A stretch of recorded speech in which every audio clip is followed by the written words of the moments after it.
Howdy folks! Have you ever wondered where baby goats come from? Well, in this video you will get to see the very hormonally charged time of the year that is breeding season at Stepladder Ranch. Buckle up and get ready to be edified about the intricate art of the goat serenade as you watch our two dapper bucks woo our herd of swooning does.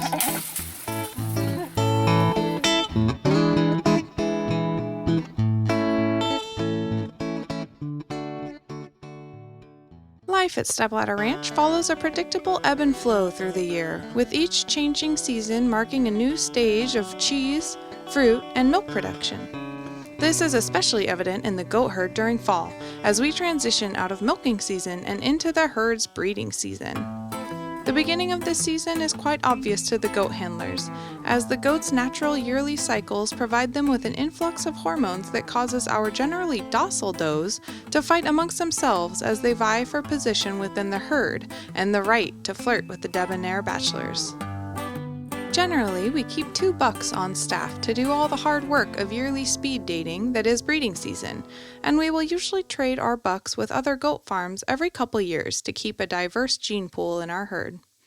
Our bucks live together for the vast portion of the year and are best buds for most of that time, but are separated in the early fall, with each given his own bachelor pad in which to hold court with the ladies.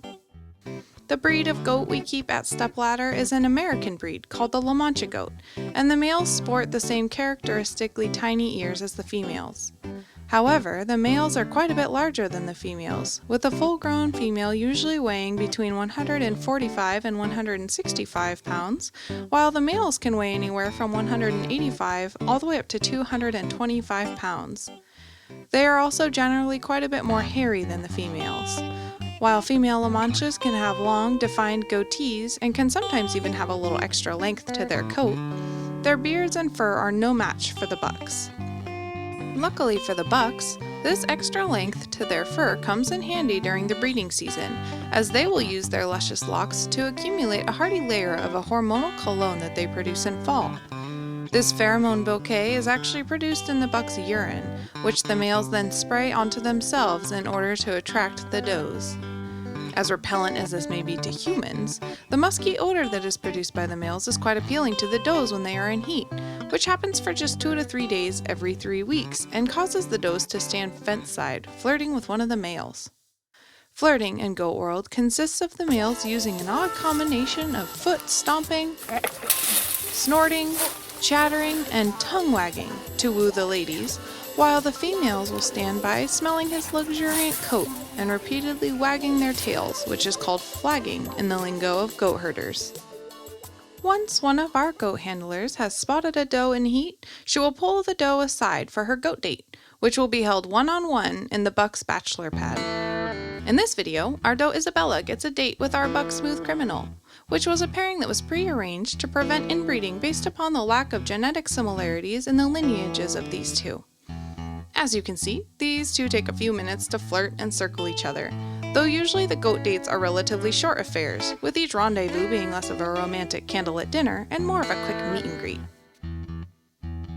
After a bit more flirting and a couple more circles in front of the curious crowd of young doelings in the pasture next door, Smooth Criminal decides that the time is right to mount Isabella.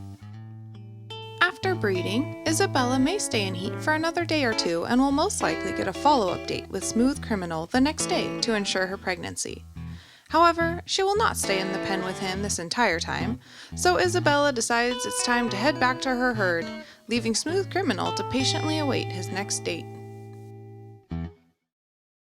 If Isabella's pregnancy does not take in this first heat cycle, she will come back into heat in 3 weeks and get another round of dates. Once pregnant, our does are given the winter off from milking through their 5-month gestation. This helps ensure the health of the babies, as the sustenance consumed by the does will go straight to their in utero offspring rather than their milk supply.